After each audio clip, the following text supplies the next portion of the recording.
Sang penjelajah cakrawala, kisah Al-Idrisi.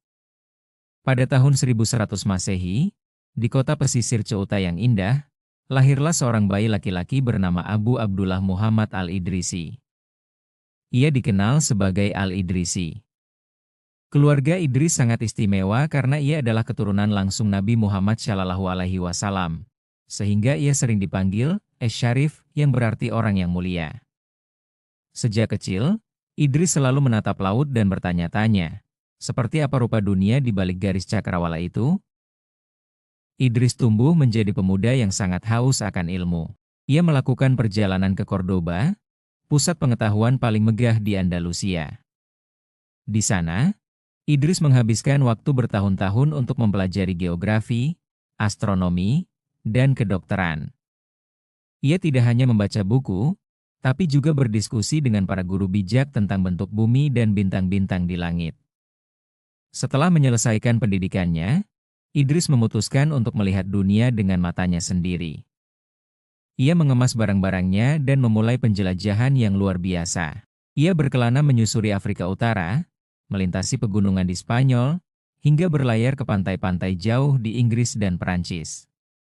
Di setiap tempat, ia selalu mencatat dengan teliti tentang iklim, tumbuhan, dan kebiasaan penduduk setempat. Suatu hari, kabar tentang kecerdasan Idris sampai ke telinga Raja Roger II dari Sisilia. Sang raja sangat mencintai ilmu pengetahuan dan ingin memiliki peta dunia yang paling akurat. Ia pun mengundang Idris ke istananya di Palermo. Raja Roger menyambut Idris dengan hangat dan berkata, "Bantulah aku memetakan dunia ini agar semua orang bisa mengenalnya." Idris menerima tantangan besar itu. Ia meminta Raja Roger untuk menyiapkan perak murni seberat 400 pon. Idris mulai merancang sebuah penemuan yang sangat ajaib pada masa itu. Sebuah planisfer atau peta dunia berbentuk cakram bulat yang terbuat dari perak. Di atas perak itu, ia mengukir 7 benua, rute perdagangan, dan pegunungan dengan sangat detail. Untuk membuat petanya semakin akurat, Idris tidak bekerja sendirian. Ia mengumpulkan para pelaut dan penjelajah yang baru pulang dari berbagai penjuru dunia. Ia bertanya kepada mereka, berapa lama waktu yang dibutuhkan untuk berlayar ke timur?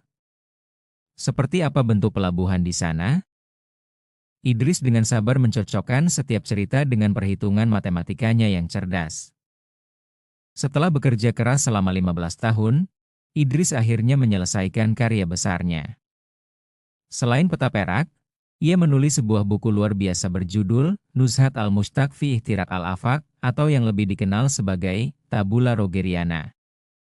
Buku ini adalah ensiklopedia geografi paling lengkap pada zaman pertengahan, berisi peta-peta yang membagi dunia menjadi 7 zona iklim. Idris menunjukkan hasil karyanya kepada Raja Roger. Sang raja sangat terpukau melihat betapa indahnya peta perak itu berkilauan dan betapa akuratnya buku yang ditulis Idris. Peta karya Idris sangat maju karena ia sudah memahami bahwa bumi itu bulat, di saat banyak orang lain masih mengira bumi itu datar seperti piring. Selain ahli geografi, Idris juga menulis tentang tanaman obat-obatan dalam bukunya yang berjudul Kitab Al-Jami, li Sifat Ashtat al-Nabatat. Ia mencatat nama-nama tumbuhan dalam berbagai bahasa seperti Arab, Yunani, dan Latin. Ilmu pengetahuannya menjadi jembatan yang menghubungkan dunia Islam dengan dunia Barat selama berabad-abad. Al-Idrisi wafat pada tahun 1166 Masehi, namun warisannya tetap hidup selamanya. Peta-peta karyanya digunakan oleh para pelaut selama ratusan tahun berikutnya, termasuk menginspirasi penjelajah terkenal seperti Christopher Columbus. Dari Idris, kita belajar bahwa dengan keberanian untuk menjelajah dan ketekunan untuk belajar, kita bisa membuka mata dunia terhadap keajaiban alam semesta.